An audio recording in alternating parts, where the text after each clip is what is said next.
All right, all right, all right. Welcome back to another exciting episode of the HHC podcast. This is episode 29. I am your host, Jacob Moreno, and I'm here with my wonderful brother, Chris. Chris, how you doing? How's your week been? Morning, Jake. I'm good. Thanksgiving week was good. Spending time away from work was good. Seeing family was good.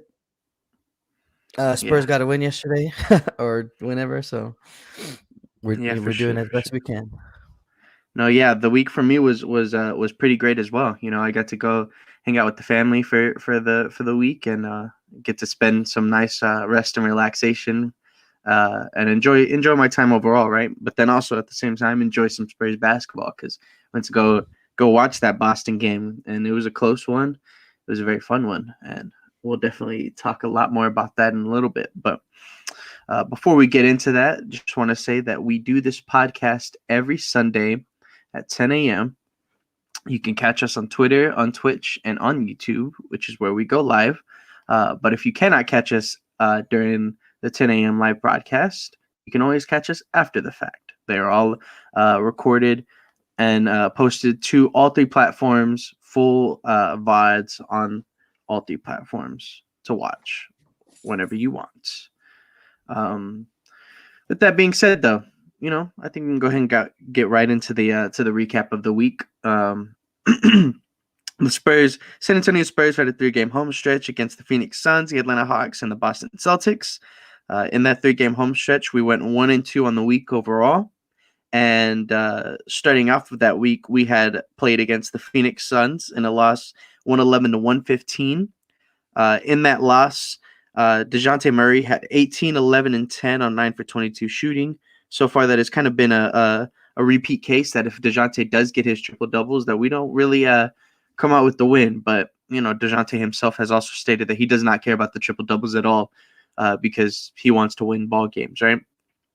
And then on another side of that, Derek White had 19, 4, and 4, which is a very good showcase, a good showing, something that we've been needing him to kind of put out just because we need to start seeing Derek be able to kind of get back in his groove, right? Off the bench, we had Trey Jones with 7, 1, and 1 on 3 for 3 shooting in 9 minutes, and Devin Vassell, who also led that bench charge on 7 for 12 shooting, putting up 17 points, right? But we couldn't handle the Suns, right? The Suns and from this point, it was DeAndre and Devin Booker with 20 to start off. But what really killed us was JaVale McGee, who had 14 and 8 on 7 for 9 shooting, and Cameron Payne, who had 20 off the bench for them. So overall, that Phoenix game was a pretty it was a tight game, but it was also a game that it definitely felt like the Suns had a lot of control overall. But moving on into the middle of the week, we played against the Atlanta Hawks and we lost again, 124 to 106. We had a pretty strong start overall, like with the Hawks. Like both of us were just kind of going toe to toe, and it was a fun game to look at the beginning. Then the Hawks kind of took over in the third quarter and then just led their little charge from there and just made sure that we didn't make a comeback or anything like that. Overall in this game though, nobody except for our superstar guard Bryn Forbes really like showed up. So Bryn had 23 points on 9 for 12 shooting, and after that, I mean DeJounte had 22, 11, and 8, but excuse me. Nobody really showed up for our team other than Bryn Forbes, and then on their team, Trey Young had 30 and 11, and 4 other starters and with 10 plus points. Cam Reddish and Lou Will with 12 points off the bench. There was Danilo Gallinari, who had 10 points on only 4 shots, so a lot of free throws, right? So overall, that loss against the Hawks, while it started off decent, like it ended very poorly. Like they had a pretty deep run in the third quarter that just ended all of our hopes for trying to win that game, right? with that though, our last game of the week was Fiesta Night against Boston, right? So we got to wear our fun Fiesta colors. We you know, all four of us brothers got to go watch the game live and enjoy a very close game and a very pressured game because we didn't want to go 0-3 on the week. But we were able to see some very nice changes because we saw DeJounte Murray come out and close the game. He had finished the game overall 29, 6, and 11. But then we also saw some nice showings from like Keldon, who had 7 and 14 on 7 for 12 shooting. Trey Jones, who at first came off the bench with only 5 minutes off the bench and had a perfect 4 for 4 shooting, but finished the night with 17 minutes on with 12 points on 5 for 6 shooting. Right, which is still good, right? And that helped a lot because we were missing Devin Vassell, and Devin Vassell not getting minutes at all led to a couple minutes from guys like Josh Primo and Bryn Forbes getting additional minutes overall, right? Mm-hmm. And then on the Celtics side, there wasn't really much production for their bench at all. So it was mainly a Jason Tatum, Jaylen Brown type showing, but mainly, honestly, just Jason Tatum right at the end of the game to see what their superstar could do to try to get them a win, right? Overall, though, we were able to see DeJounte close out that game for us and us get a nice victory to close out the week 1 and 2. So overall, with this week, it was pretty nice. It was, well, I say pretty nice. The losses aren't nice or whatever, but the showings that I saw from Boston and then the Phoenix, I would say like gave me enough to be like, okay, we're moving things along. We're starting to get a little bit more comfortable with the way that we're playing games and stuff. So it's starting to look a lot better for us. Yeah, and you were last week we were kind of going back and forth between like the Phoenix Atlanta of like which team were we going to feel like was going to be a little bit more up and down and kind of searching for themselves a little bit, and which team is going to be pretty sure of themselves and understand what they wanted to do. And I guess in my head, I was hoping that maybe we could catch Phoenix a little bit in that regard. But in reality, I think the way that I described Atlanta of last week about them just kind of being a little bit more unknowing, a little bit more aware of like who they are as a team. I think both teams kind of showed that against us. I didn't get a chance to watch the Phoenix game live, but as I was kind of watching the highlights and stuff like that, I do remember the score to it kind of being a little bit out of our reach most of the night. And then I saw the final score and it was like really close. And so I was like, okay, I wonder what happened at the end. So I had to go back and kind of watch. But I mean, it was a lot closer than I thought. I mean, we're midway through the third and it's like a 6-point game. But it's almost just like everything that happened well for us in the Boston game happened on the opposite end in the Atlanta and Phoenix game. They were able to close out quarters really well against us. Whereas in Boston, I think that maybe one quarter, but I think we closed every quarter with like a positive positive things happening. So yeah, it just felt like that, like we were on the good side of that game on against Boston. So I'm glad we were able to at least get one of them. For sure. I think overall with that Phoenix game, it was definitely a thing. And watching the game with Juan, that like we both just kind of noticed how like at times we would make our little runs and it was like, all right, that's cool, but then we just couldn't get a stop. Like we really just couldn't get a stop for the life of us. So I think just like you were saying on how like it was like opposite thing. It's like, yeah, like we couldn't get a stop in Phoenix or playing against Phoenix, and I think our defense played amazing against Boston. I think our defense was so stellar, and there was a lot of foul calls that were pretty questionable overall at the game, and but even with those like questionable calls, some of those questionable calls really helped the Boston momentum, but we were able to still like bounce back from it. We were able to bounce back and still play some incredible defense and make sure that like, sometimes you can't stop Jason Tatum from getting a bucket, but if the ball was in anyone else's hands, we were hounding them and making sure that they didn't have an easy bucket to get to. Yeah, and like you were saying, not getting a lot of bench production or not getting a lot of production outside of their main cast, like we talk about it a lot, or just the idea of letting the stars get their numbers and stopping everybody else versus trying to stop everybody else and letting, or I should say the opposite, letting the others kind of go off and seeing if you can handle the stars. But this year I feel like we've kind of like done some of those things, but just not enough to get a win. So it was good. It was good to see. Although, and I know we're kind of jumping all over the place. Um, like when it came to the Phoenix game, for the little bit that I saw, like it's, or I guess I should say, like, the trend for this whole week or maybe this whole season, but it's just like there are just many times where we just let the guy with the ball just get like super comfortable and kind of get into their positions. Devin Booker's, I mean, obviously it's hard, but Devin Booker's flying around everywhere and getting whatever look he wants. Chris Paul obviously is like, will find any look he wants because he's just that good with with his handles or whatever. But even like JaVale McGee, I saw him put Thad Young on his back and do a little turnaround jumper. I was like, oh. Yeah, no uh, kidding.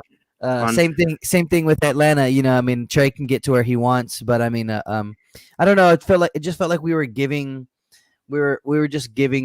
serving them up a lot of opportunities. Even Jason Tatum, my seats were kind of baseline, behind, I guess the bucket that was on side of on the Boston's bench.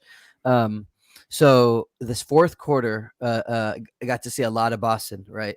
And hmm every time that Jason Tatum had the ball, he wouldn't really feel our pressure until he was already like had already picked up his dribble and was already into like the first or second step of going to the rim, and now he barely starts to feel some kind of contact to the side. And obviously, if it comes late, you're just going to get a whistle blown on you anyway. So, uh, um, little things like that where I just feel like we're a little slow, or I don't know. I don't know if it means that we're a little slow in rotations or getting to positions, or if like that's part of the plan is just to kind of corral him and let him get into certain things. But it was a little frustrating to see those kind of things. But I think overall, kind of like what you said. I'm glad that Trey came in and especially against Boston. Um, Trey came in and just like did exactly what we've been wanting to happen for that second unit, which is to have a continuation of flow. You know what I mean? hmm Or if anything, an increase of production when the bench comes out there. And most of the things that he did was all just making the right play, just putting his head, Exactly. just having his head in the right place. He made 2 buckets in a row, or maybe with something in between, but he made 2 shots in the second quarter from like almost the exact same place. You know what I mean? Because he hmm one time he caught the ball right in that area, right on the right side of the block. Took a little floater. Second time he has the ball, puts himself right back to that spot and goes into a jumper. So it was those are the things that I was super excited to see this week. For sure, for sure. I think the one thing that we can remember, the one thing that we can note is that Devin Vassell didn't play against Boston. He was a little injured, and that's only something that like he's our tallest guy for the perimeter defense. Um, and like at the end of that game, it was Derek White who's playing against Jason Tatum, and like that's a huge size difference, right? Um, I'm not going to tell you that like Devin Vassell is going to help crazy in terms of like post defense, right? But like that perimeter defense is still something that like if Devin Vassell is out there instead of Derek White guarding him, like obviously I think Derek White deserved to be on the court, but like if we didn't have Trey out there and we had Devin out there at the end of the game, um, just for that defense alone, like I think that helps a good bit more in comparison, right? Just to try not to let Jason Tatum get comfortable and get in his positions, right? Yeah, it's Um, especially just like when like that they're gonna be looking to be aggressive, trying to cut the lead and all that kind of stuff. So, nah, I get what you're saying, and it was a mhm, bummer. It was a bummer to not have him there because he looked really offensively aggressive in the Phoenix game, even though they were kind of holding us at bay most of the night. He looked like he wanted to get some shots off. The Atlanta game, I can't remember like his demeanor. I don't think his numbers ended up being very good.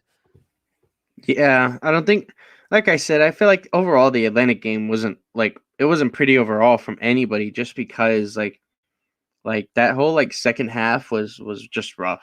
Like they had scored 38 in the third, and we just didn't do anything to fight back. And then we just started shooting Yeah. poor for the rest of that night. So, um, Yeah, but yeah, I mean, and when you look at the distribution too, I mean, Jesus Christ, 15 for Collins, 10 for Herter, 11 for Capella, 18 for Bogdanovich, 31 for Trey, 10 for Gallinari, 12 for Cam Reddish, 12 for Lou Williams. The only people who did not score in double figures was DeLon Wright with 2, Jang with 2, and Timothy Cabarrot with 1, and then Solomon Hill had 0 and in that's 3 three. minutes. That's three people. That's yeah, three people that were just getting garbage time minutes. Yeah, So, so it was just one of those nights where things are kind of rocking and rolling for them like all night long, and we were up. We've been up and down this whole year, right? So I mhm, don't know, like this. I named this episode the San Antonio Spurts, right? Just because that's kind of been the MO of the season, man. It's like we play really well, and even in the Boston game, like who's to say that, if there was an additional 12 minutes that we don't lose that game, you know what I mean? Like mhm, that the momentum doesn't continue to swing in their favor. Kudos to our guys though for kind of battling back because we're up big, they cut into it. And then I think it's like in the second quarter where we kind of balloon it back up. Oh no, it was Trey. Trey helped kind of balloon that lead in the second. So then they kind of come and they make a decent run in the third quarter again. Like they made multiple runs, I guess is what I'm trying to say. mhm, And we've seen this year where really it's only like they need one run.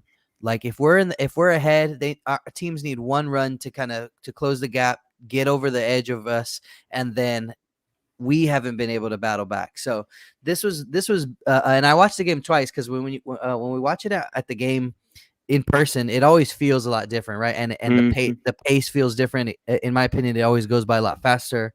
Um, and it's hard to kind of see some of those runs, and maybe it's just because you don't have the commentary going along with it and keeping your frame of mind. But when I watched it the second time, I was like super impressed with just like our ability to kind of handle some of these runs and push back against it with good shooting, with good defense. That was probably the best. We've only had 5 wins this year, but uh, uh, even though Boston wasn't playing very well, they still had both of their superstars in the game. Whereas when we played the Bucks, it was without people. You know what I mean? So I don't know. This might be my favorite win of the season. What do you think? Oh, for sure, for sure. My favorite win of the season. Obviously, I think there has to be a lot of bias for me, just because I went to the game. I went to the game. It was Fiesta Night. Had the Fiesta jerseys.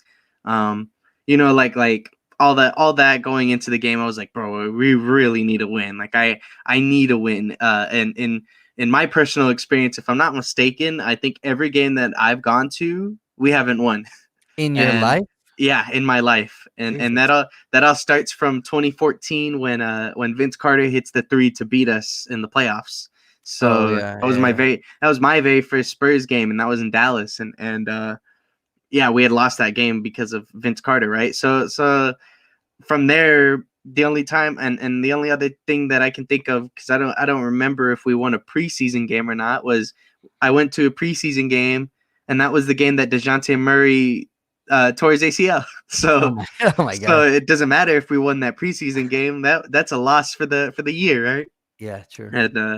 And so then yeah, like I was just like, bro, I really want to see us win a game, like please. And we finally came out. The only thing that I was upset about was that Devin didn't play, but you know, you can't, got to give and take, right? We'll take a Spurs W, and it was a thing, just like you said, like with those runs, like that second half run, because there was the DeJounte offensive foul, and then they called the Yakov foul on the other side of the court. Yeah, Um, basically a 6-point swing. like yeah, like there was a good couple fouls that just completely, like we had started our own little momentum to start the third off, and then like I felt like with that could have been the sealer, right? That should have been like the part where we just kept that run going for like the rest of that third quarter, and then the fourth quarter could just be us, throwing out whatever just to finish the game off, right? But then DeJounte gets hit with that offensive foul. Jakob gets hit with the other foul on the other end, and it's just like a couple little things right there, like within like I think honestly, I'm pretty sure it was like 30 seconds or 45 seconds really.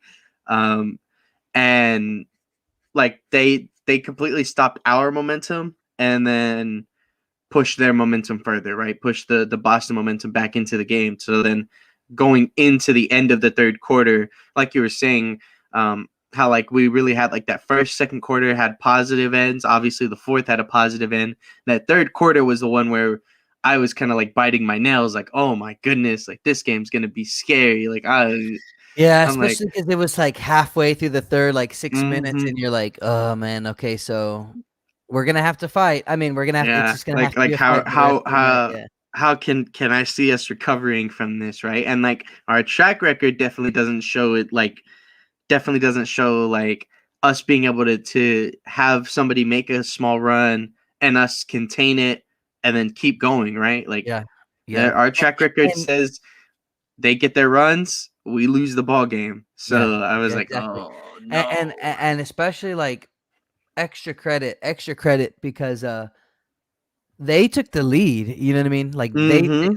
they had 2 runs to get the lead close, but we've seen games like that before, and we've been on the bad side of that before, where it's like one team tries to get over the hump, and then the other team is able just to kind of hold them at bay.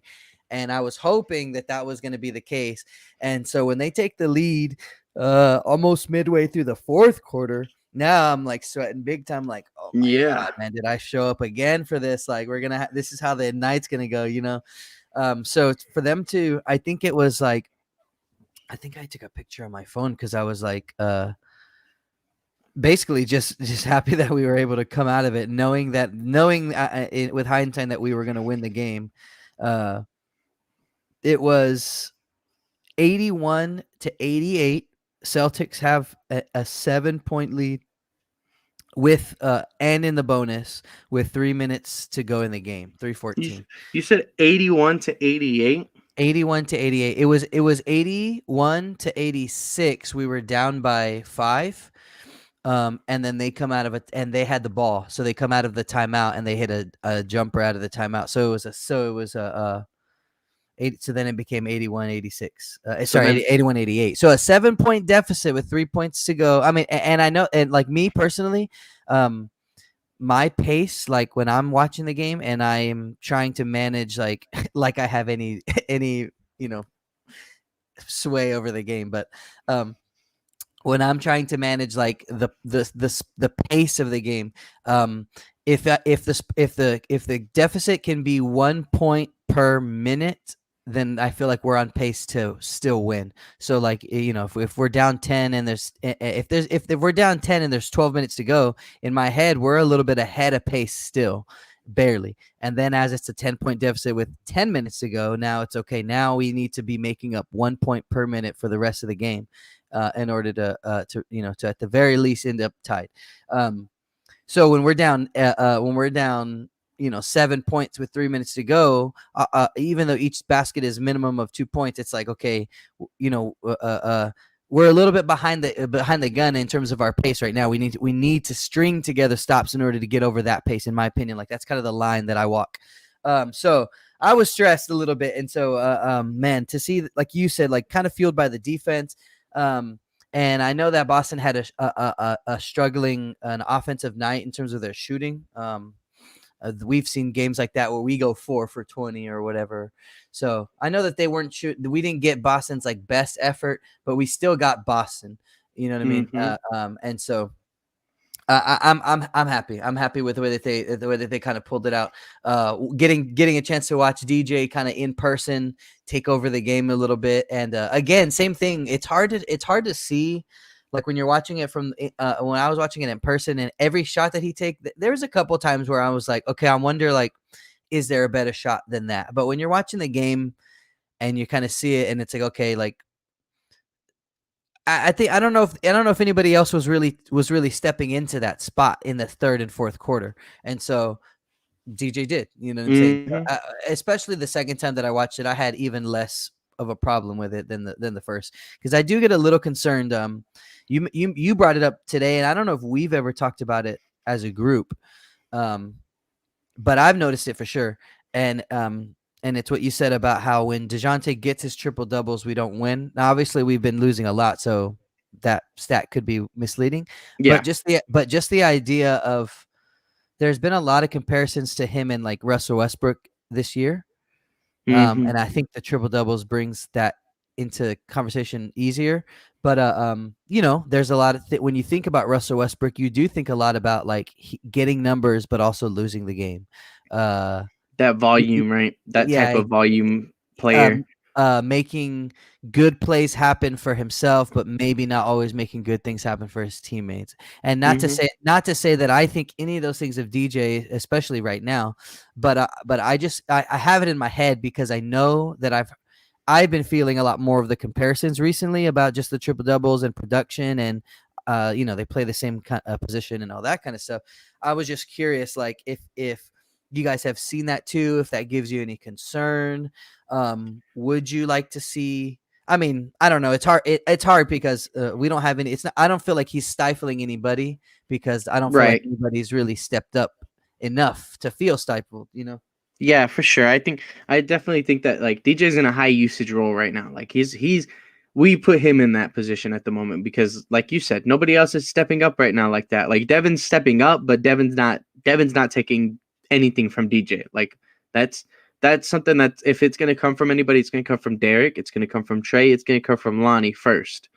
Um and then like yeah, like at the moment, Trey's finally showing what he can do with the opportunity, which is definitely add a little bit more. But I don't think that's like necessarily even so like to take away from DJ's usage, right? And then I know Juan says it a good bit, but he's always talking about how like he feels like DJ sets up our guys, um, and our guys just don't hit our shots, right? Yeah. Uh, and so, Juan, I don't know if he said this on podcast before, but Juan has definitely said multiple times that like if our talent was just a little bit better, or if like our guys had just like, let's just say like we're another year in or whatever, like somehow, some way, like our guys are playing at their peak or whatever, right? Uh, Whatever the case may be, like if our guys are just pretty much shooting better, DeJounte's averaging a triple double. Like he's not on these teetering type of lines where they're the 29-6 and 11s type night, right? Yeah, I agree.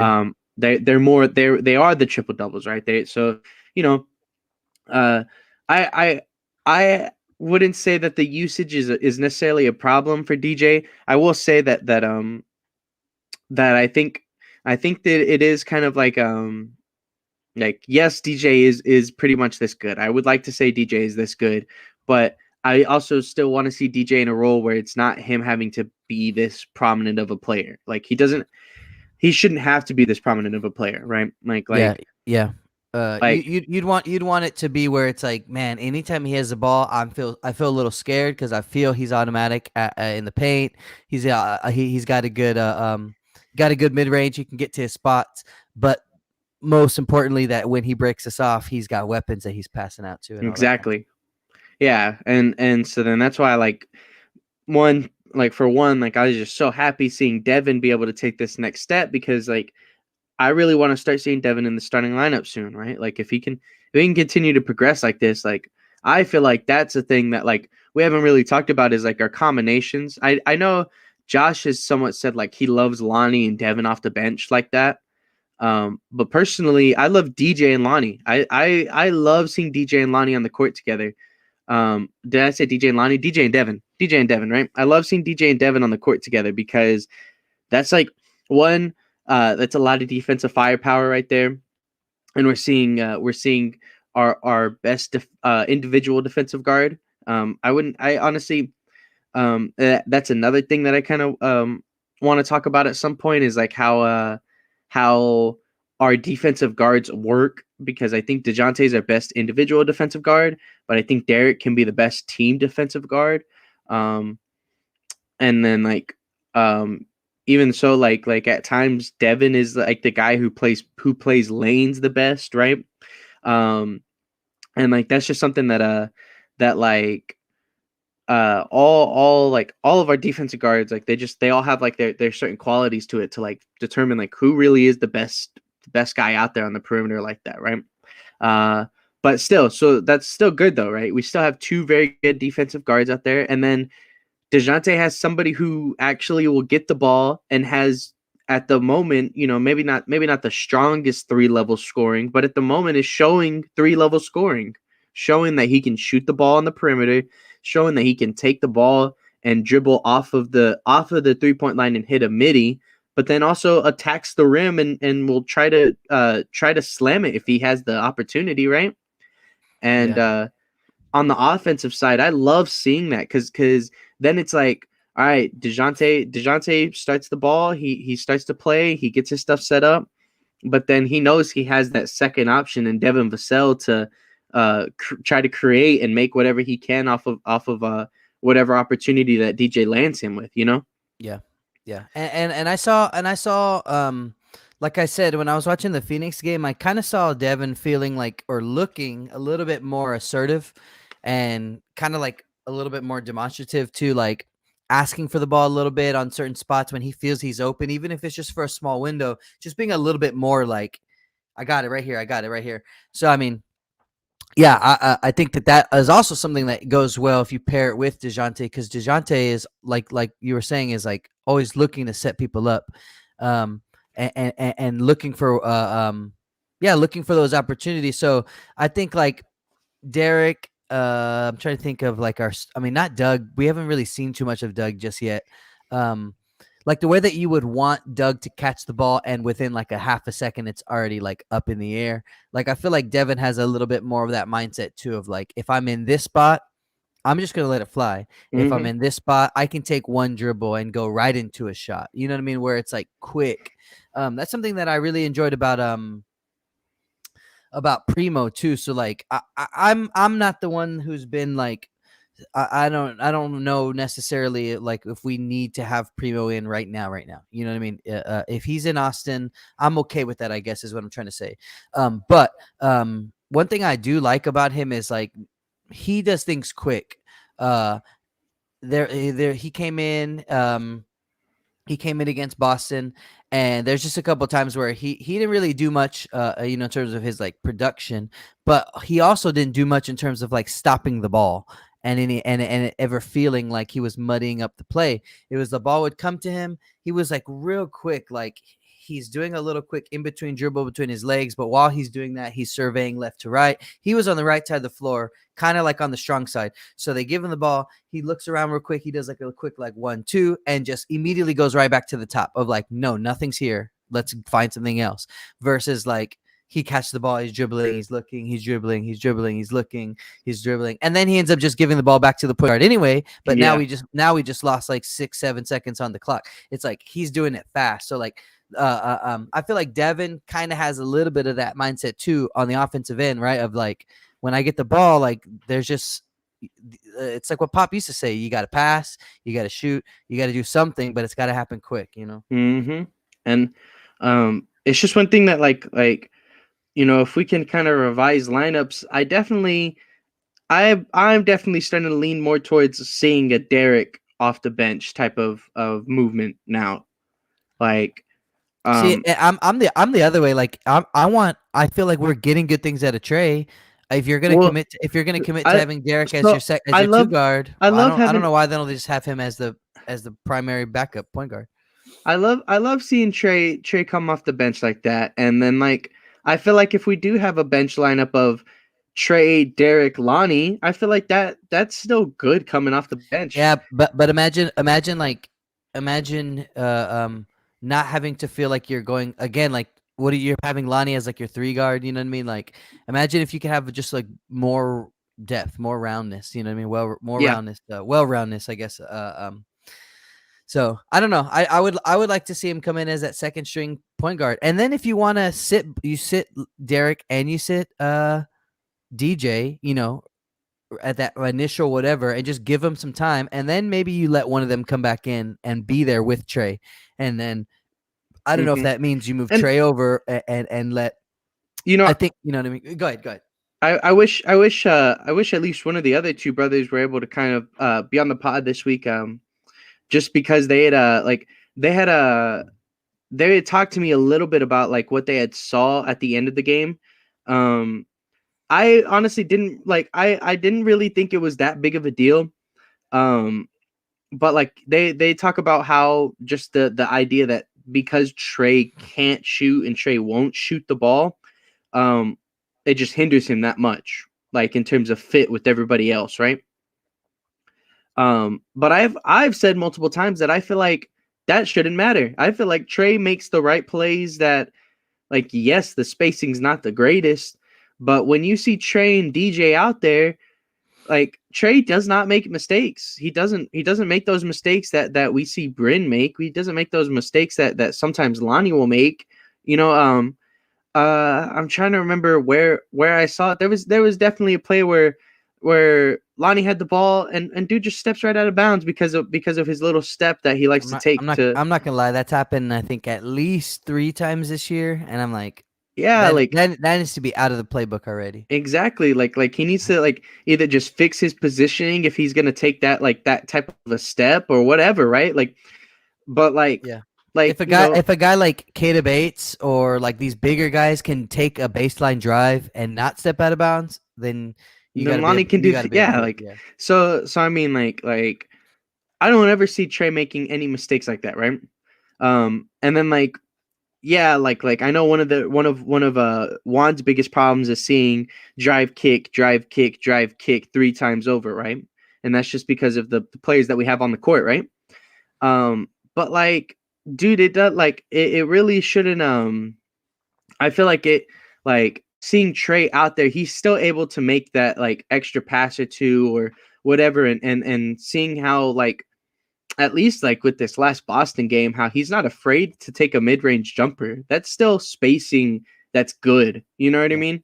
Yeah. That's still spacing that DeJounte gave Trey the ball. Trey kind of dribbled around a little bit and had a nice look at the top of the key and just decided to take that jumper, right?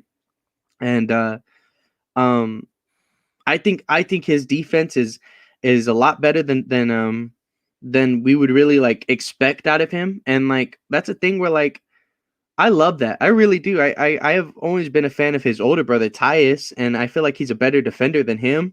And then can just be, close to the same offensive player that Tyus is, right?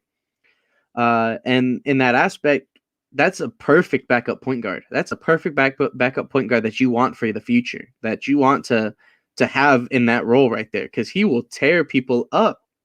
Yeah. Like, I know we saw that like DeLon Wright only had like 2 points in that Atlanta victory, but DeLon Wright is killer. He is such a good defender and does like a lot of the right things that you want a backup point guard to do, and that I feel like that's something that I think that we really just need to start giving Trey more opportunity right there so that we can start integrating him for the future, because I feel like he should be on the timetable for the future. I think Or at least give him time so that you can figure out if he's not part of your future. mm-hmm. and then like, trying to say that like, we don't want to give up on a guy like Lonnie, but I don't want to give up on a guy like Trey. You know what I mean? Like, Yeah. we've had these talks of like who should be like the most expendable and stuff like that. And I guess I can kind of understand that you don't like, your second round pick, you're still behind a couple of these guards that have been here for longer, and then you have like a guard that could technically take your spot in Josh Primo, right? And in that aspect, right, like he could be the most expendable out of all those guys, but at the same time, like he's also shown and proven that he deserves a spot on the roster. Like he should be here, and that like, like us trading him away for nothing, or us trading him away in general, just does not, like, I feel like that hurts the timetable, right? That hurts the development for the future. Um and I'd much rather, like, honestly, if Primo is gonna come up here soon or whatever, I'd honestly love to just see a lineup where it is Trey and Josh. You know what I mean?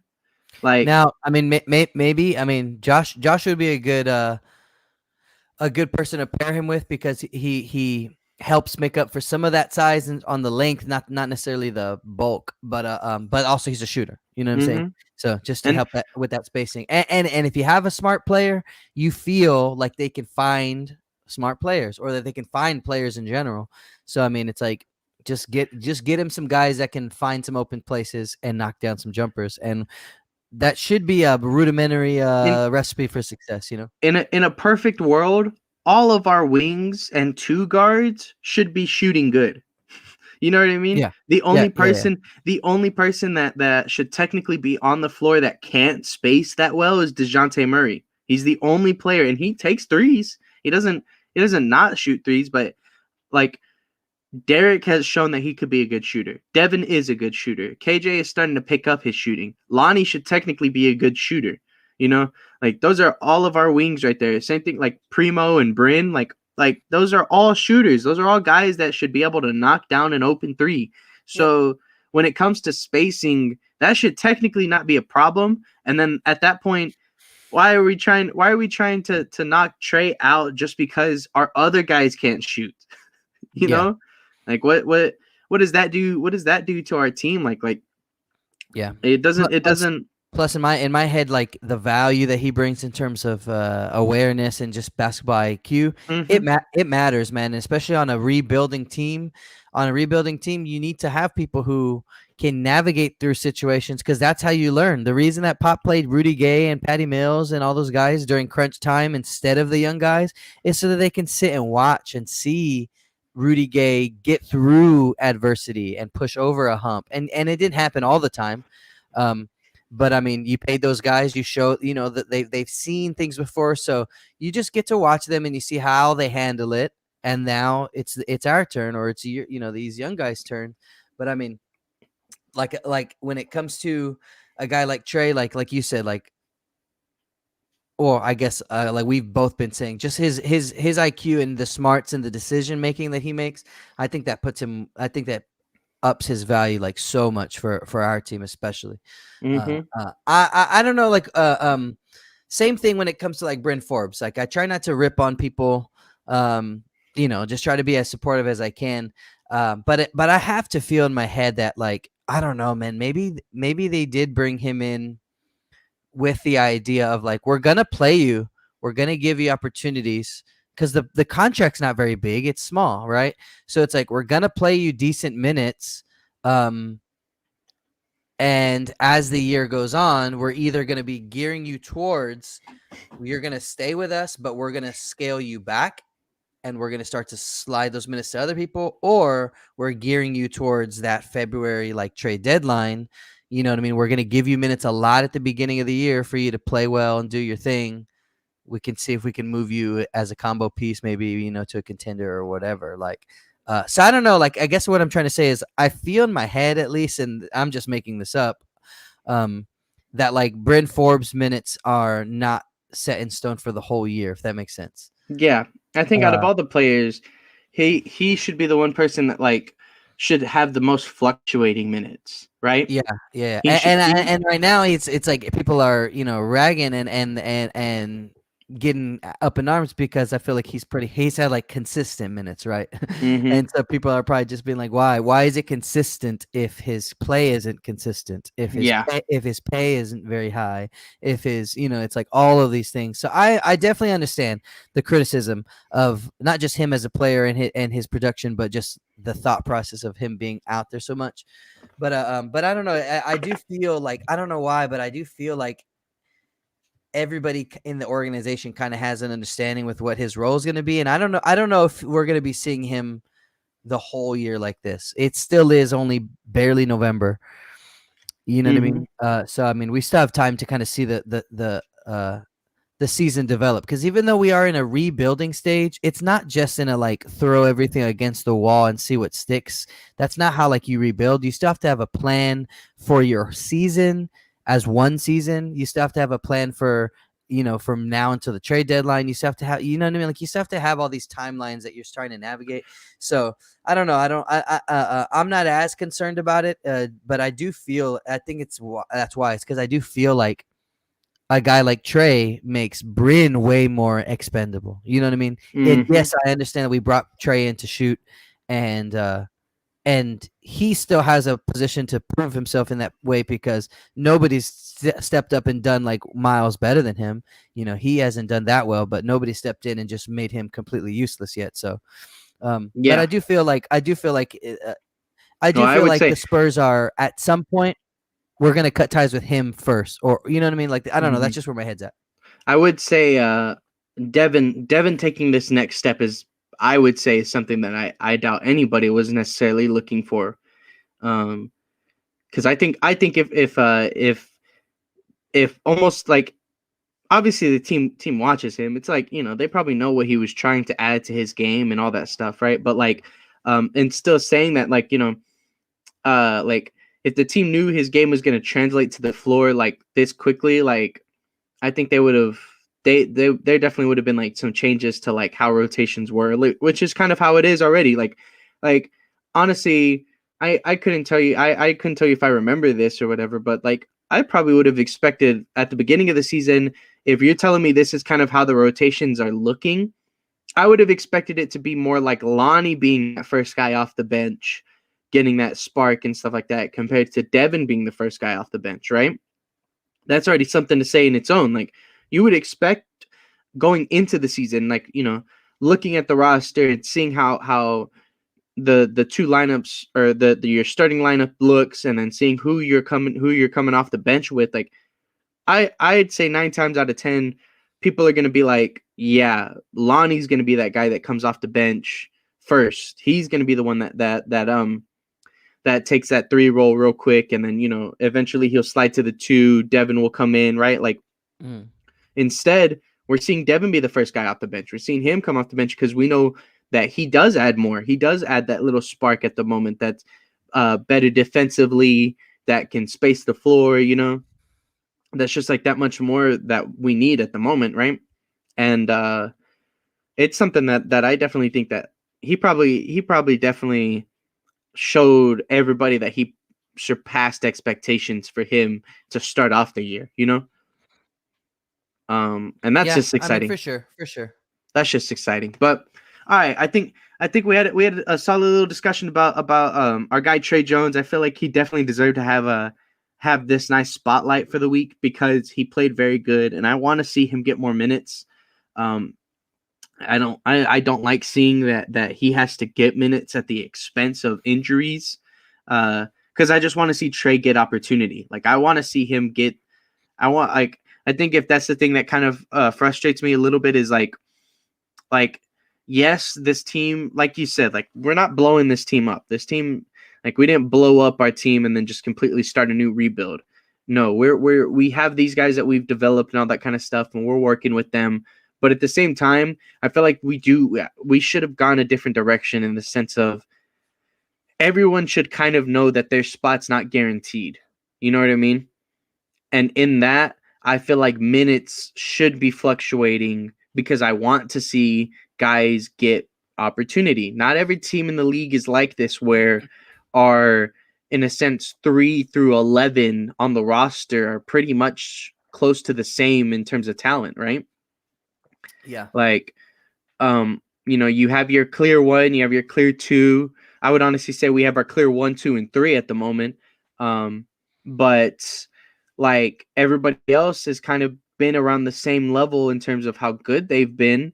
And I feel like that means that we should kind of be, testing lineups out, seeing how good these guys are, seeing what we can put them in to see what benefits them and what doesn't benefit them and all that kind of stuff. I want to see more changing lineups within our team because I feel like things can't be this set in stone. You know what I mean? Yeah, or Yep. like there doesn't necessarily need to be a reason why it's so set in stone. Yeah. Um, although like I don't know, I feel like they do have like they like again like they have these timelines, and so I can see it being like, okay, we're from the beginning of the year up until December, we're gonna rock with this kind of thought process, and then we're gonna take some time to, at this moment in our schedule, maybe we have this break or whatever, we'll evaluate and we'll blah blah blah. So I mean, like, I don't know, I'm trying to think of it from like a coaching standpoint. Like, when you're And going into a year, you have to have a philosophy that you're going to try to run with for the whole year. You know what I mean? And it's like, you have to have those principles set in place at the beginning, because if you're so reactionary to losses and to bad things and this, now you're just not, you lose stability, because now you're changing all the time. You know what I mean? right, So there's a balance, right? Where you got to find like, this is what we're going to try to do. We might lose some games trying to do this too. We might look bad trying to do this, but this is what we're going to try to do. And then at this point in our year, we're going to reevaluate and see if we need to tweak. And then we're going to move forward from that point. And then we're going yeah, to reevaluate again. You know what I mean? Like, they just have like, in my head, that's kind of like how I would try to pace out an 82 game season. Cause I mean, it's right. tough. Because I can understand wanting continuity, right? I can understand wanting that, like to have it just be a little bit more consistent in that aspect. Um, but I still think there's little things that you can do that, like, you can give a guy like Trey Jones um a 2 or 3 game stretch where we're like, okay, we're gonna play you the minutes that we're playing Bryn, and we're gonna see how this works. You know what I mean? Yeah. Yeah. Or same thing, like, all right, we're gonna bench Derek for 4 games. You know what I mean? We're gonna test this out, right? Like one of the things that I'm kind of seeing is like Sacramento. Now, obviously, they just went through a coaching change, right? They fired Luke Walton.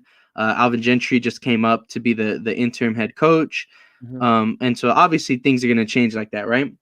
But like like Marvin Bagley wasn't getting minutes at all for them until like that change happened, and now a change happened, Marvin Bagley starts getting minutes, and they beat the Lakers in a 3 overtime game. Now that's just one game, right? But still, that's just a thing that comes to my mind, right? Like, a change happens and you see something good come out of it. They're not a team that, like, in my head at least, every NBA team's still playing to win. You're not necessarily playing to lose games, right? So when you're the Kings and you're kind of in the same state that we are, like, changing your lineups up, changing up your stuff to just see what works is, I feel like, does not hurt, because what are you going to do? Just keep losing anyway?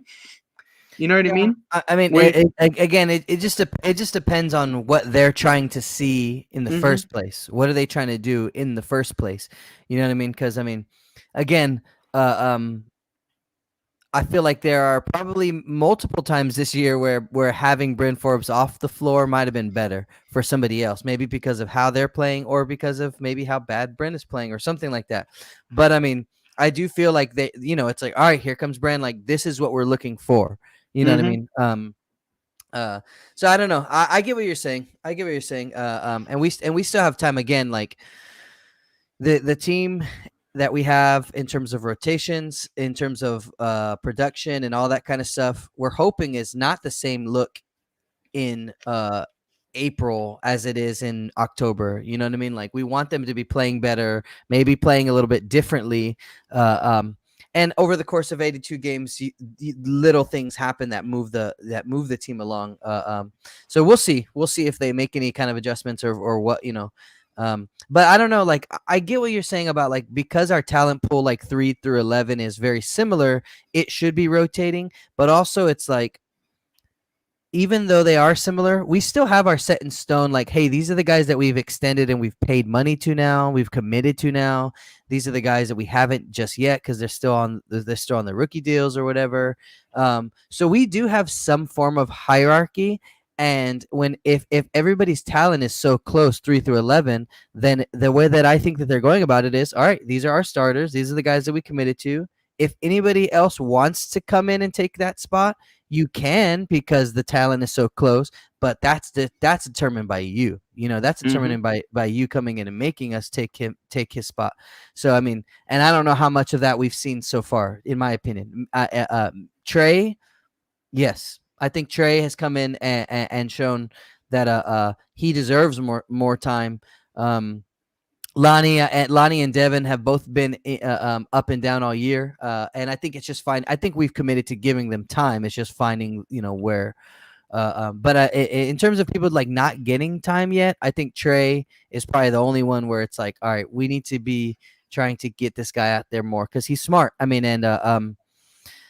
Just smart play, smart basketball keeps you in games. Mm-hmm. Smart basketball gets you over humps sometimes. Smart basketball navigates you through tough situations. You know what I mean? Like it helps so much, and it was a big relief to see him out there playing well. I remember at one point, within these last couple of years, whenever our brother Juan would talk about like Derek's play, and this was like I would say like right after the 2018 playoffs, right? Because that's when he had his big show out against Denver, and we started playing him more prominently, and it was like one of those things where I remember Juan would talk about how you would notice whenever we didn't have the brain of the offense on the court. Big time. And I hate the fact that you can't really see that now because it was a big time. Like he was out there. He looked so calm, but so decisive. And now he still looks calm, but he looks a little indecisive. And there's a lot of jittery like motion and a lot of like. I definitely like. I wish we could get that Derek to be able to come back and then have 3 brains to this operation that like would just make a cohesive, coherent. All 48 minutes, we're not playing bad basketball, right? Or we're not playing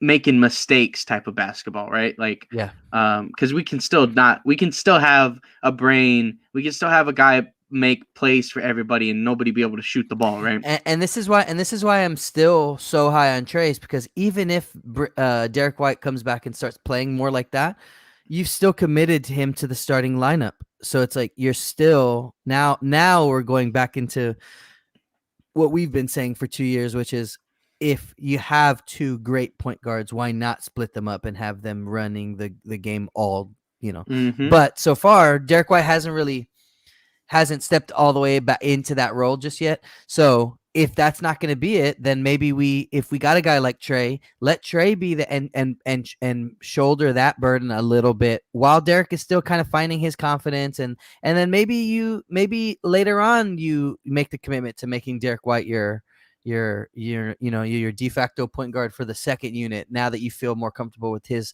rhythm, health, and decision making and all that. But for now, Trey's showing you he can do it. I mean, I would be happy to see him out there more. Yeah, me too. I feel like we can make up. Bryn's shooting with getting Doug more aggressive looks, getting Devin more aggressive looks, and then really putting the pressure on Lonnie to start making more shots. Mm-hmm. Yeah. But yeah, so with that though, I think we talked a good bit about how the week went for us. We talked a good bit about how Trey has been for us. And I definitely think that was probably like the brightest spot of the week, just to see Trey be able to push up. But I think we can go ahead and start moving on into the next week of things, right? Yeah. Go ahead. We play against Washington on Monday. It is home, and then we have at least the start of a three game road trip, but it's gonna just only 2 games this week, right? And we'll be playing against Portland on Thursday, which is gonna be a very late game. First of all, it's gonna be a 9:00 game, so I feel like I always remember seeing these Portland games be 9:00 at night. So, but the Portland game on Thursday, and then we play against Golden State on Saturday, and both of those are away, right? So, going into this next week.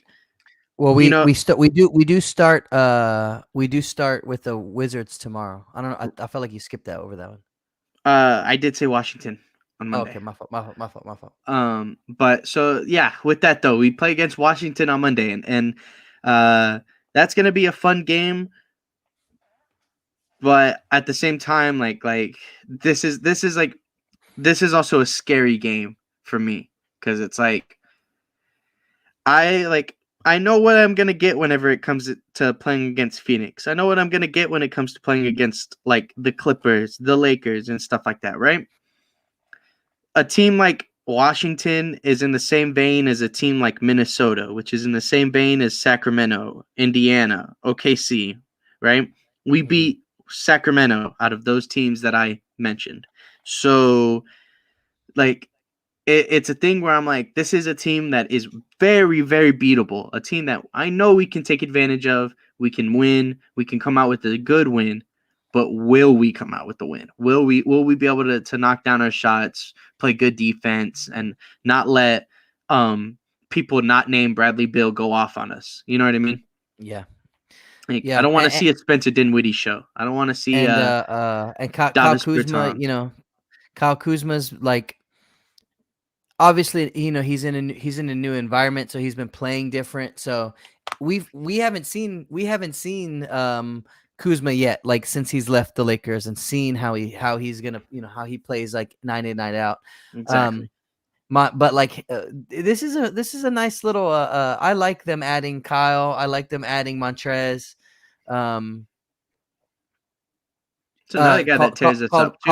Caldwell Pope. Like we've seen Caldwell Pope, Montrez, and Kyle before, like as a group in LA. We've seen them before, so uh, um, it definitely makes them deeper, right? Especially when you think about like a guy like Denis, hopefully being able to stay healthy and kind of start his career up a little bit.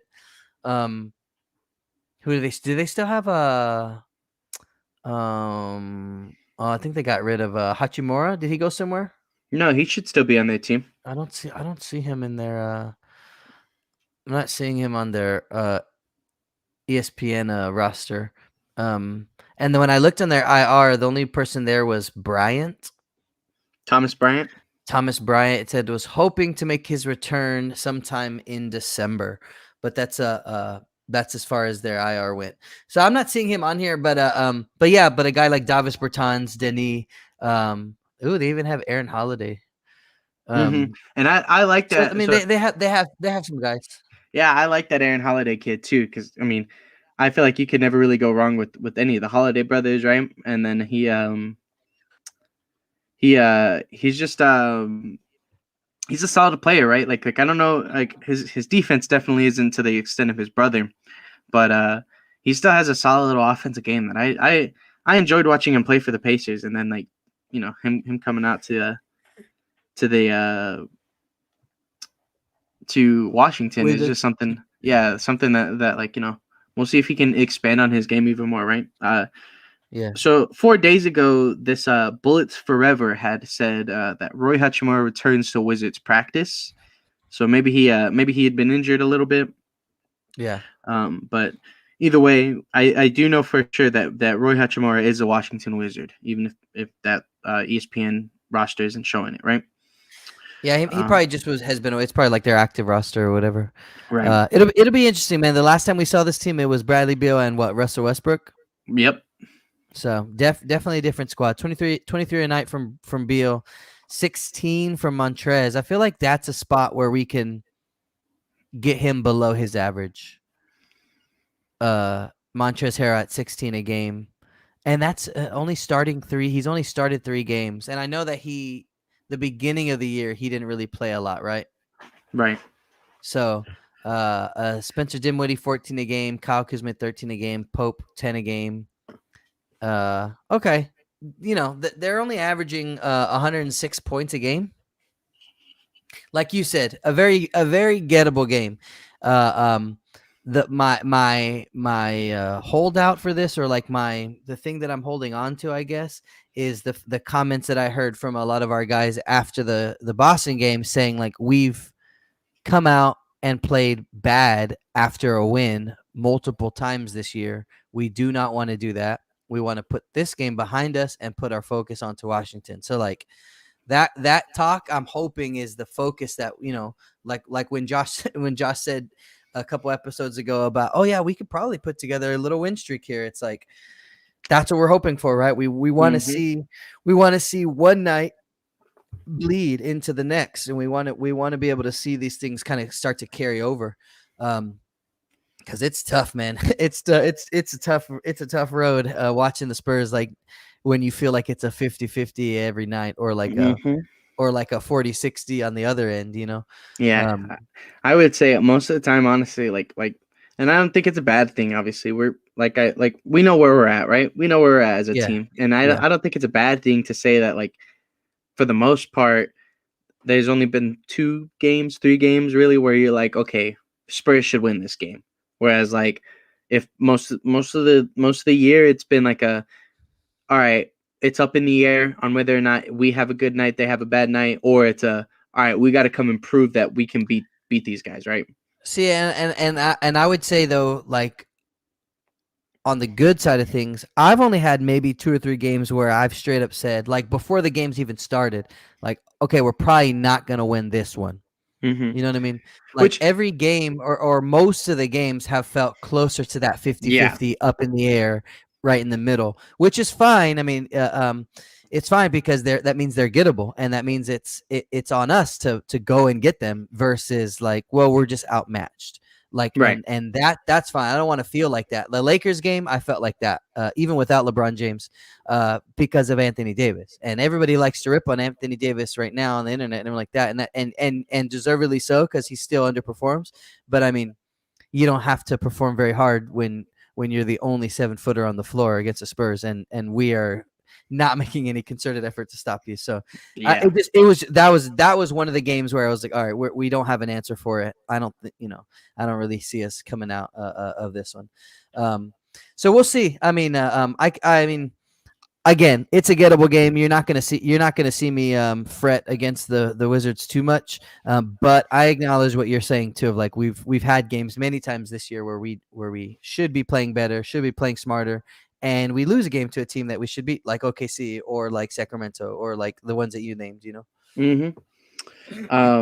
And so I mean, I definitely think if I real quick, I'm just gonna go back right here. Yeah, so they're 13-7 right now. We're 5-13, right?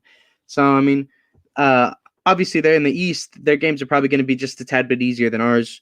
But still, just to say that they're a winning ball club right now, and we're a losing ball club.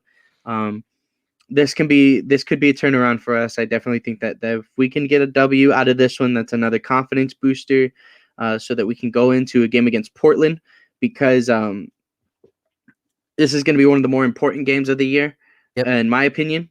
Like if personally, I don't think we are in the playoff race, but if we're going to be in the playoff race, if we're going to be in the play-in race, right, all that kind of stuff, this is a I team that's mean, going to we're only 2 games out of the 11th spot. We're only right. 2.5 games out of the 10th spot. So So we're not whether you want to be or not, we're in the playoff race. You know what I mean? right? So all with that, right? Like Portland's one of those teams that's going to be doing the same thing. Portland's going to be that team that's, depending on how good they can turn it around or whatever, they could be as high as like a 6th seed, but they could be as low as the 10th seed. So, they're gonna be fighting for their playoff seeds as well, and so then, that's a team that's going to be right there with us. That like it was the same thing with like that Minnesota game as well. Like those teams are the teams that we got to beat, because if we don't beat them, then tiebreakers, right? Those Yep. those are the biggest things for me right now is tiebreakers. If we Yeah, lose these, and I would say, like you said, six. I would say 6 through shoot 13. I would put us all the way down to where we're at. 6 through 13 is like all of those games matter when we play them. mm-hmm. Like you lose to a team like the Lakers, you lose to a team like Golden State, and obviously you don't want to lose games for your record, but in the grand scheme of things, you lose that one game against the first or second seed, and you're like, okay, well, you're not trying to be, or I don't think this team could be the first or second seed. So us losing the season series against those guys isn't necessarily the worst thing in the world. We do got to win against Portland, though. We got to Mhm. win against. We got to win against Portland. We got to win against Memphis, against Minnesota, right? All of them, yeah, all of Right. them. Denver too, Sacramento, OKC, but like OKC and the Kings, especially the ones that are like right around us. But I mean, you want to feel comfortable and not afraid of any of these teams that are 6 through 10, especially because I mean, jumping into a play-in game. I mean, well, I don't want to get too far ahead. We're in November. Never Yeah, mind. for sure, for sure. Never mind. At the end of November, going into December. So we still got a whole half a season of basketball to watch, right? But even so, you always got to think a little bit more in big picture. And if we're trying to hit play in, then that is a game that we need to win. And Agreed. obviously, for me especially, I just don't want to lose against Portland. Like I don't like losing against those teams, right? Mm-hmm.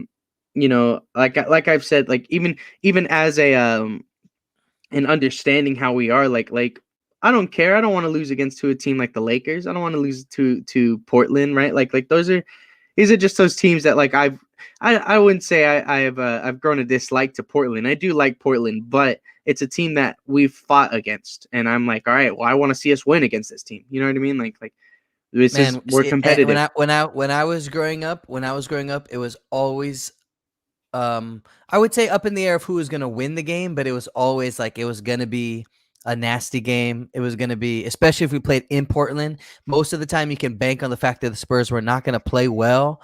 And so it was going to be a real drag out game. And that was like Brandon Roy, LaMarcus Aldridge, Mm-hmm. and then bleeding into, Damian Lillard and all that kind of stuff. But Exactly. yeah, no, but bringing that feeling along from those like days, like that's how long I've been watching, the Trailblazers with that same kind of mindset of like, I like this team.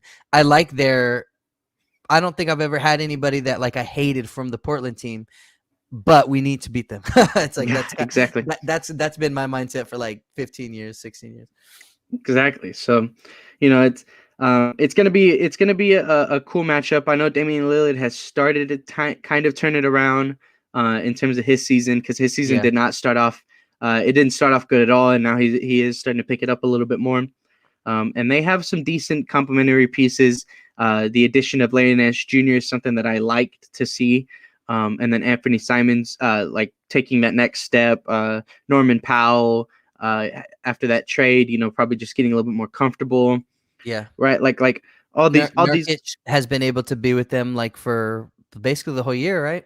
Yeah, so that's always good too, right? Like just seeing health from your big man. So, like I like all these guys. I like seeing this Portland team. I think this team can be fun, but I don't want to see a close game, because if it's a close game, well then who do you think's going to be taking those last shots, right?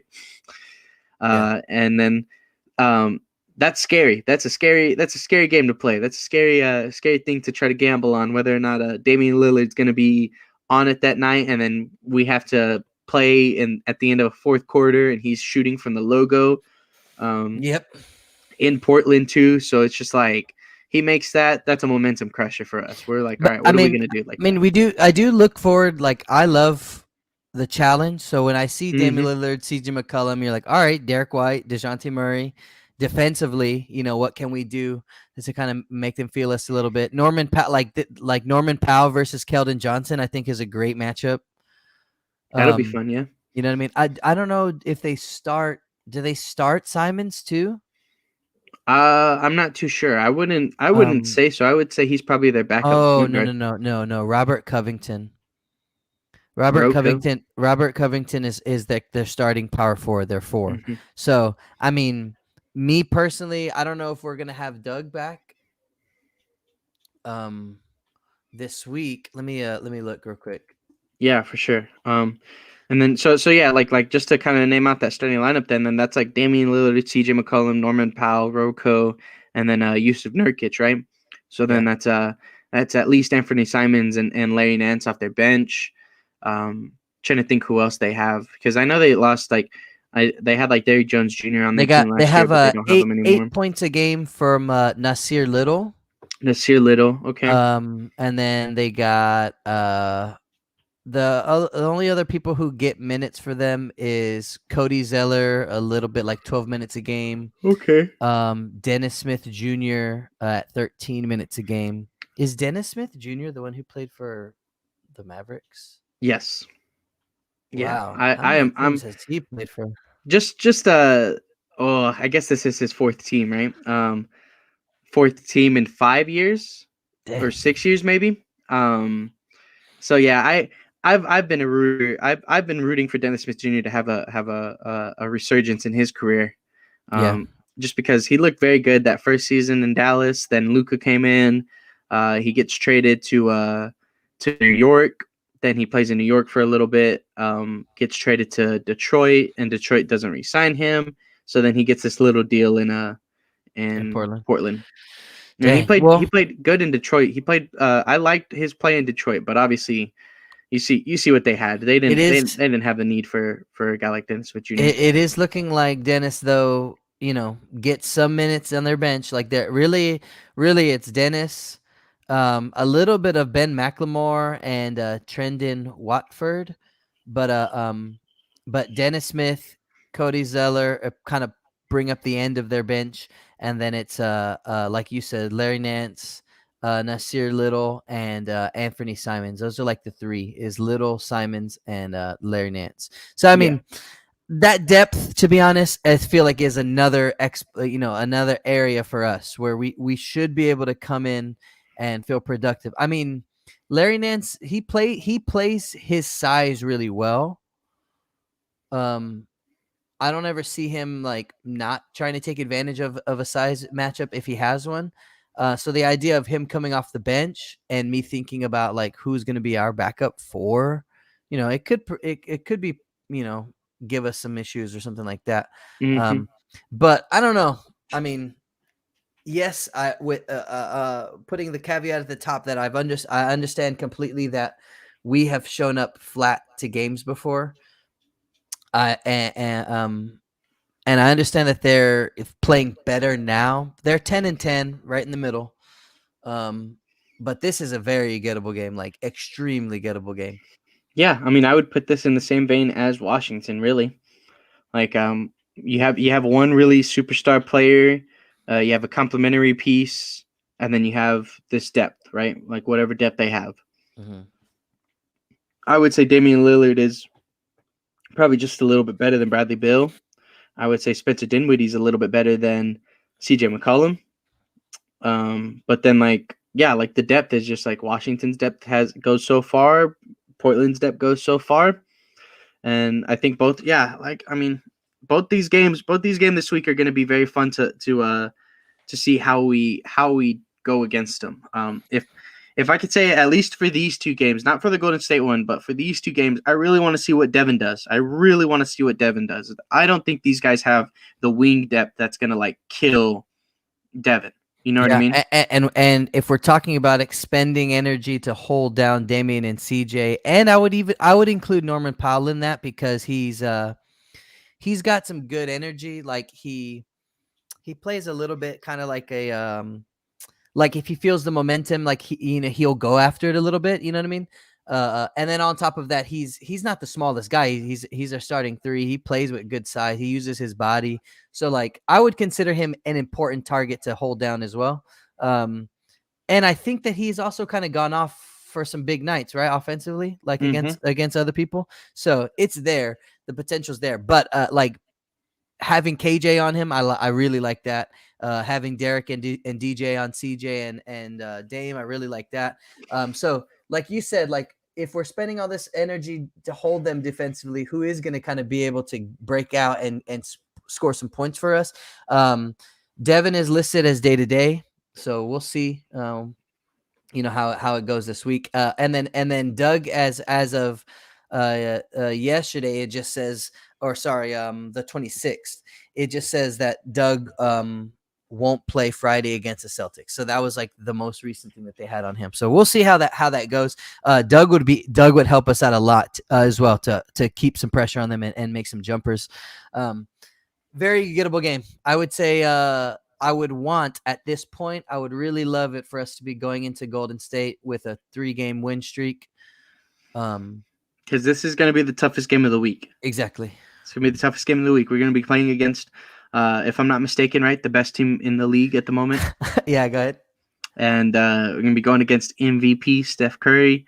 I know Andrew Wiggins was just playing out of his mind the other night, and I don't think anybody can really forget about Draymond Green, right? He's definitely just while you're looking at something, I will say that like Draymond Green has been a guy that I hated in 2016 to a guy that I respect now. I have a lot more respect for a player like Draymond Green than I ever have had like at all because When I kind of see how much of a glue guy he's been for them, it's definitely a thing where I was one of those guys that was like, no, Draymond Green's not an all-star. No, he's not that good. But people kind of undervalue him now. You know what I mean? Yeah, I would say, and I've definitely I've never hated on his basketball skill because I think I've seen the value of him, especially the value of him on that team. Exactly. For a long time. I've seen it. To the point where I think me and Josh would kind of get into it too, because Josh would say the same thing of like, he would not be as good without all those all-stars. And it's like, maybe, but he knows his role and he plays his role. And that's what else can you ask from the man? You know what I'm saying? Because I don't think I don't think he is. I still will say that I am a little bit on that firm belief that he was never really that good to that all-star caliber player, but he was still an all defensive big. He could guard pretty much 2 through 5 if he needed to. And now it's commonplace to say that Draymond Green can guard 2 through 5, but in 2016 they were still NBA centers. So at the point in 2016, people were probably still also harking on the fact that he is what they would consider an undersized big. You know what I mean? And that's like a knock against him. Now he's not even an undersized big anymore. He's just a big. Yeah, you know what I'm saying? exactly. So like his career and his skill set have only blossomed in the right direction because of the way that the game is going anyway. You know what I mean? And then their team helped to bring a lot of that change anyway by just shooting people out the building. For sure. And his playmaking ability, his leadership off the court, like he has a lot of qualities that I can respect now. Like now, you know, a couple things were like dirty plays here and there and all that stuff where I'm just like, maybe it just had for me, it just probably was just being in the spotlight and just kind of taking that villain role in that sense, embracing the villain role, right? And he did that, whatever. But now some of it also might be a little bit of youth, a little bit of immaturity. Yeah, exactly. A lot of success. It's a big amalgamation. And so now seeing him as the vet of a team, like it's just like a thing where I'm like, I would love to have a Draymond Green on my team right now. I would love to have a Draymond Green on my team. Now, spacing's not going to be pretty, but I would still I feel like I don't know if you saw after KJ got that huge dunk in Boston, Draymond had posted his thing on Instagram and was like, heck yeah, KJ, go crazy, whatever, right? And it was great. I was just like, man, I love that. I love seeing that KJ probably learned some good stuff playing on Team USA with Draymond. You know what I mean? Yeah. And Draymond took him under his wing and probably told him like, hey man, you're another guy who's probably a little undersized in terms of height for your position, but you're so much bigger than everyone else, just like how Draymond is. So you can take advantage exactly how he does, right? Like, yeah. I mean, when he's leading, he's your leading rebounder at 8. He's your leading assist man at 7.8, so almost 8. And then he averages 8.2 a game. So he's basically at 8, and 8. But again, that's a consistent 8, and 8 for 7, 8 years.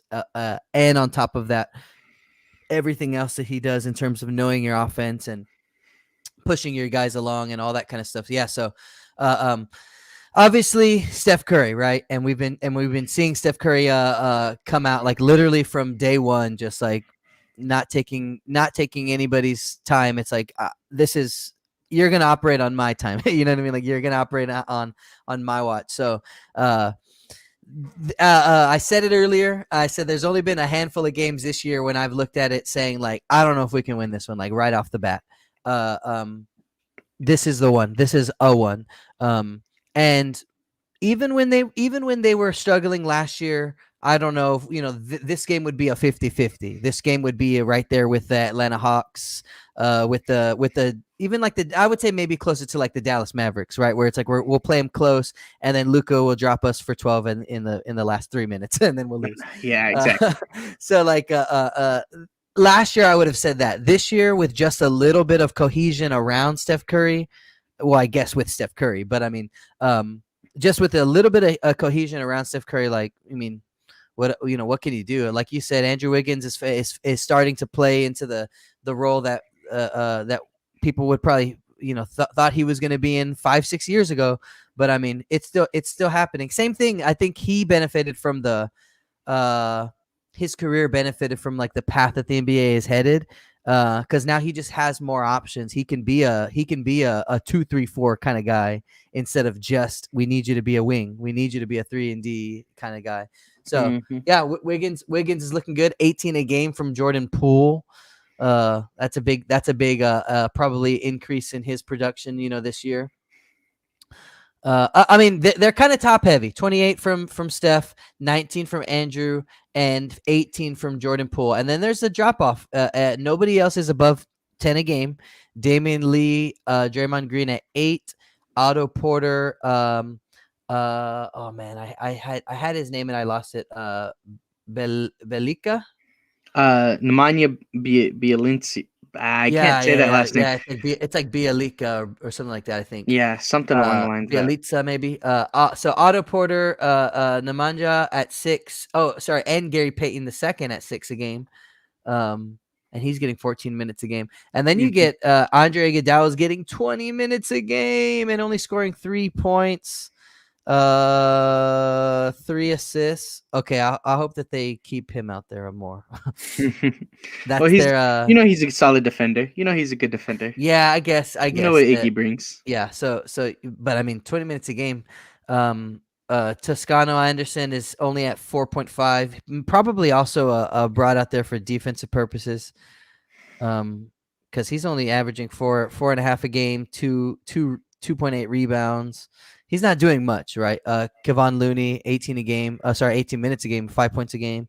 So they're kind of top heavy. So maybe if we can, man, the Draymond Green bothers me because does he play like their 1, 2, 3, 4? Oh, Kevon Looney is their starting center.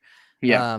The Draymond Green bothers me because it's like we don't have size at the 4. So I don't think we're going to do anything to stop his skill set, and his skill set is to keep the offense moving and keep the ball moving when Steph Curry doesn't have the ball. Give the ball to Draymond, run him around 4 or 5 screens, get him the ball again. You know what I mean? Like that's kind of like their thing. And I don't know if we're really going to have anything to hold Draymond and to stop the flow of their offense at that point. And he's like a pivot man. So like, that bothers me. That bothers me big time. I would like to see what we can do against Wiggins. I feel like we could bring Wiggins into like a uncomfortable night. Steph Curry. You know what I mean? Yeah, Steph Curry. I think that's like I know like we started off the conversation, we're like, oh yeah, let's talk about Draymond for a little bit, right? And then we kind of bring into the depth. But there's always the big looming thing, which is Stephen Curry.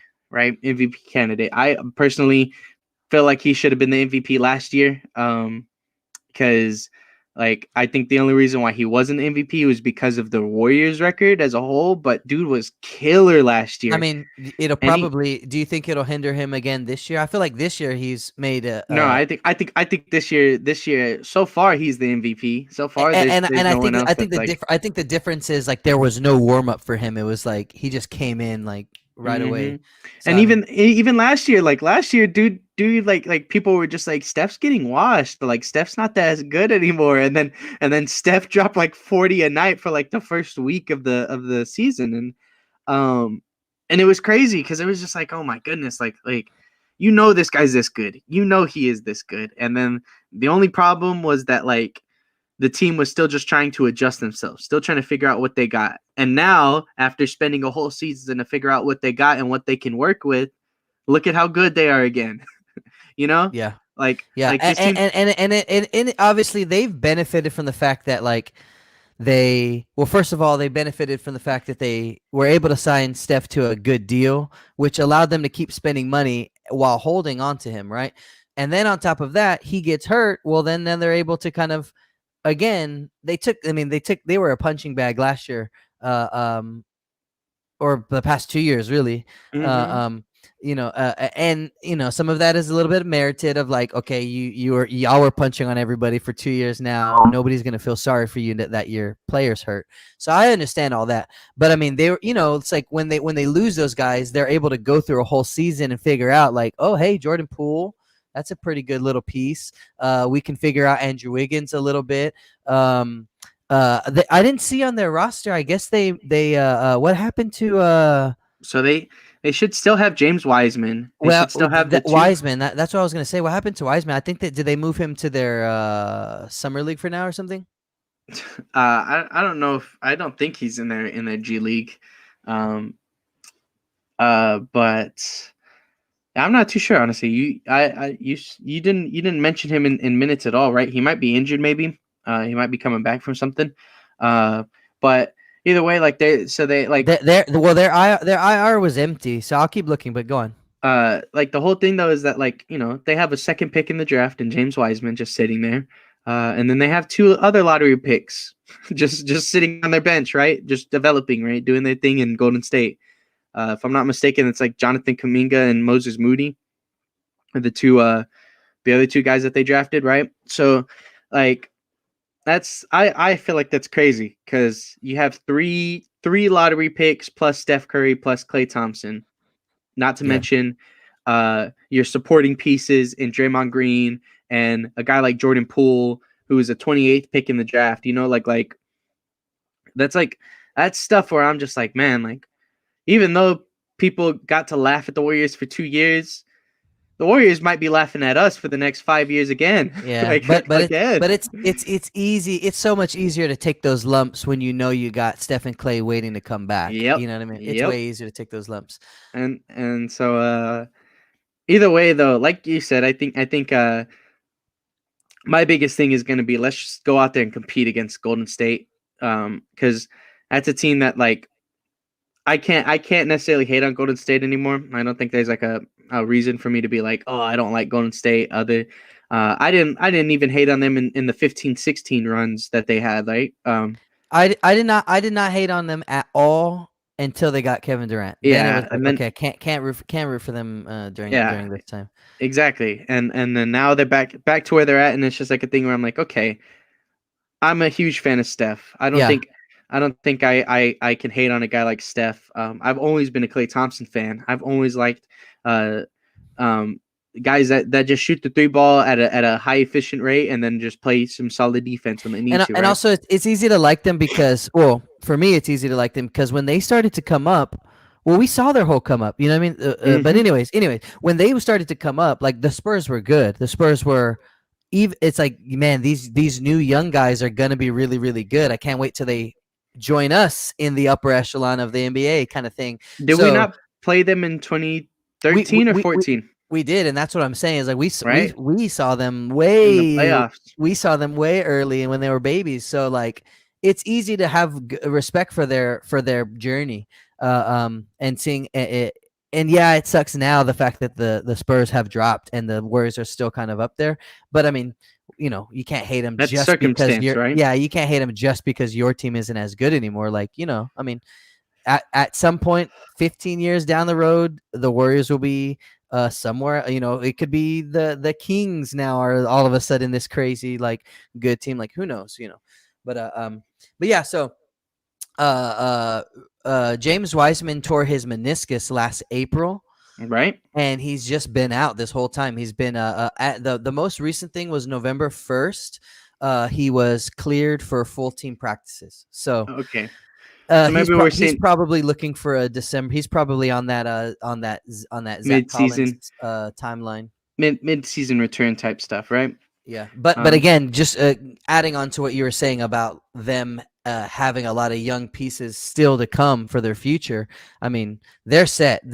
Or not. I don't know about set, but they're very solid in terms of where they're sitting. You know what I mean? For sure. But with that though, I think we can go ahead and start going into like weekly predictions. Start seeing the stuff that we can go into. I'm gonna talk a little bit about how I think the week is gonna go, and then I'll let Chris kind of give his talk.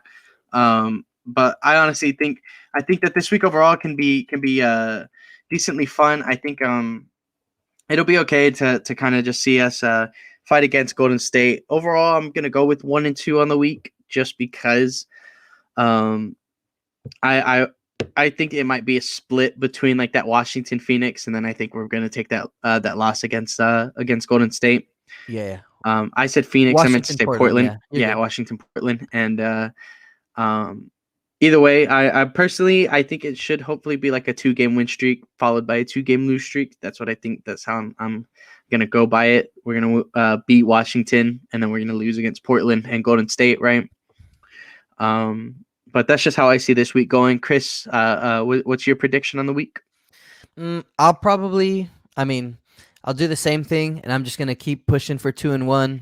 Because that was my mantra last week. Sorry, that was my mantra last year, right? Of like, if we can stay on the good side of the 3-game weeks, and we need to, right?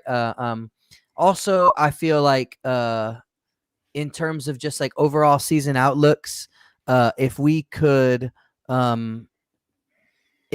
beat the Blazers, I feel like that game is that's just probably the most important game right now as it stands in our season for this week is that we beat Portland.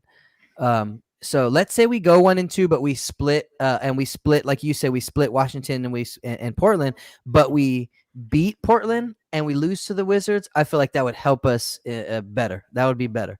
I want both. I want to beat Washington and I want to beat Portland, and go into the Warriors as gassed up as we can be on a 3-game win streak, to go and try to take down one of the best teams in the league. I mean, we've seen it before. We saw a lot last year too, where like we would beat top teams in the league, like top teams in the league.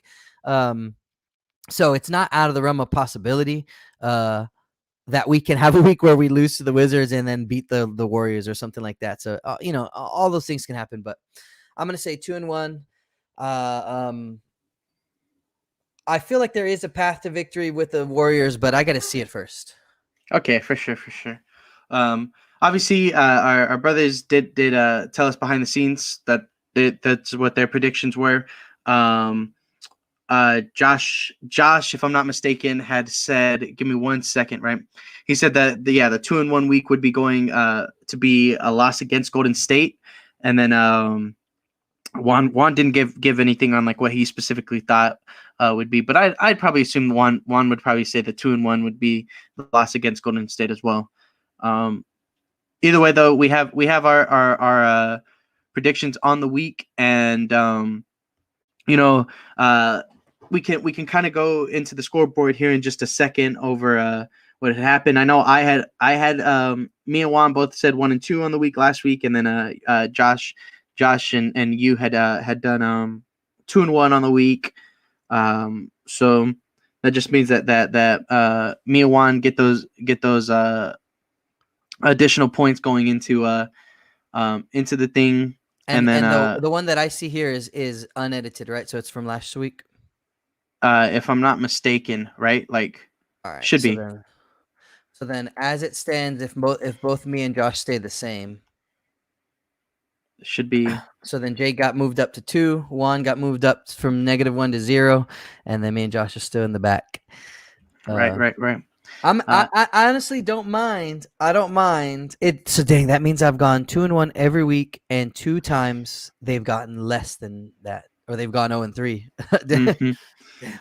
That's rough. Yeah, exactly. But I mean, yeah. So it's again, we're keeping the rule that that if we go 3-0 on the week, I will lose a point because I don't think I'll ever guess 3-0 on our week. I don't ever think I'll I don't want to say that that's like optimism. You said 1-2. So if we go 3-0, that already is merits for losing a point. So then I guess that'll probably be 2 points at that point, right? That'll be 2 points off the board for me if we go 3-0 this week. It's interesting to say though that like even though the Warriors feels like such a tall task, that this week feels like there's a shot at 3-0 in the sense that there's a shot at entering that game having won 2 in a row. You know what I'm saying? Yeah, for sure. For sure. Because I feel like the opportunity to beat those first teams is super high. Yeah, no, yeah, and either way though, I think this week of basketball is going to be fun for us to get into. I'll go ahead and kind of just reiterate that we play against the Wizards on Monday. We play against Portland on Thursday. We play against Golden State on Saturday, right? And then with that though, like uh, just to kind of reiterate that we do this podcast. This is kind of a short podcast, right? But we do this podcast every Sunday at 10 a.m. You can watch us on YouTube, Twitch, and Twitter. That is where we go live. But then you can also catch us, the VOD, on all three platforms right after to catch up on anything that you had missed. Make sure that you do follow us on Twitter at Heroes Half Court. We do talk Spurs basketball there a lot. I know every now and then we do also have like our little discussions over just some like the little college things, right? I know the Roadrunners took a pretty nasty L this last week, right? Yeah, Against it was pretty rough. The weather got to them, and then also well, the weather got to them, and they were turning the ball over like all over the place. It was pretty rough. yeah, exactly. But no, we like to talk a lot of just San Antonio stuff in general, right? Over on the Twitter, because it's always nice to just be active in the community, right? So don't you know catch us on the Twitter, catch us on all this stuff, and respond to us. We like the interactions. We like we like being able to interact with the community and be able to talk with everybody, right? Yeah, But yeah. with And that though, I know that our episodes go live at 10, and that's for some of us. For some people, 10 a.m. on a Sunday might be pretty early, coming off a Saturday night and all that kind of stuff. Especially when football season ends, there's not as much of a impetus to get up and be active before noon. So I do notice that like sometimes our numbers get a little higher, like people watching us live, like at the ends of the show. So if anybody ever checks in live, like just say what's up. Jump in on the comments. We might already be like rolling and into our discussions or whatever. But we would love to have people join in and agree with us, disagree with us. It does not matter. hmm But even ask us. just to talk ball. Yeah, exactly, and even like asking us different questions, right? Because it's not like we have everything completely like right and ready to go, like talking about 100% everything that needs to be covered, right? There might be a question or two that we missed that we could have talked about in terms of the week, right? Yeah. Somebody could ask us about Jakob one week when we just haven't talked about him, right? That's like Exactly. Like this week, we highlighted Trey and some things that we saw, but I mean, everybody watches the game a little bit differently, which is awesome. So if there's ever anybody in here who wants to join in, like we're super welcoming to it. exactly. But with that, Chris, do you have any final words for the week? In terms of our week, let's just do it again. I mean, I think we played well enough again in spurts, right? The San Antonio Spurts, as we named the episode. So it's like I'm just wanting to see more complete action from our guys. Put together 2-3 good quarters in a row. I was super excited how we closed the quarters against Boston. I would love to see that continue. Hopefully, Devin comes back healthy this week. Hopefully Doug comes back healthy this week. But other than that, I mean, I'm excited. We're a month, more than a month into the season now. So now is the time to start generating some rhythm and to maybe start putting together like a string of wins. For sure. No, yeah, I have all that to say, and then I mean, Devin. I want Devin to come back. I want Devin to come back and have keep being aggressive, keep showing that he deserves to be more prominent on this team, because he is that guy. Same thing with Trey. I'm glad Trey's been able to take advantage of opportunity, because that's been the thing that I've been yelling at, been saying this entire year, is just our guys need to take advantage of opportunities, and I feel like nobody other than Devin, somewhat DeJounte, right? Like the opportunities given to them, they took it and started running with it, right? No one else on this team has really done that yet, and Trey showed up. Trey has finally got his opportunity. He's finally showed up. So I want to see more from Trey, because obviously that just means that I think that if we give him more opportunity, I have that expectation that he'll still be able to meet those expectations, right? Yeah, and those things need to be rewarded in a season like this where everybody kept talking about opportunity. We need to back that up by rewarding the ones who actively show that they want it and are pushing for those opportunities. So far, I would agree. Devin Vassell has been the one. Well, other than DJ, but Devin Vassell has been the one to take the most seizing of the opportunity. It hasn't been 100% consistent yet, and then Trey has just had the smallest amount of opportunity, but he's shown a lot of good stuff. Exactly. But with that, we had a solid little week of basketball. We're gonna have another fun week of basketball to watch. Everybody, I hope everybody has a blessed and wonderful week. Hope everybody's Thanksgiving was good this last week. I hope to my fellow college students, I hope everybody has a good finals week. I know it's been a tough, stressful time, and let's just watch some Spurs basketball. That's like the best in college when it's beginning of December and you're already done with the whole semester. Oh my exactly, God, yeah. right? So I'm like, let's just get through these finals week. Let's enjoy some Spurs basketball. Watch some Spurs basketball. Do finals. Get through the week. Be good, right? With that being said, though, I hope everybody has a wonderful week, and we are out. Peace.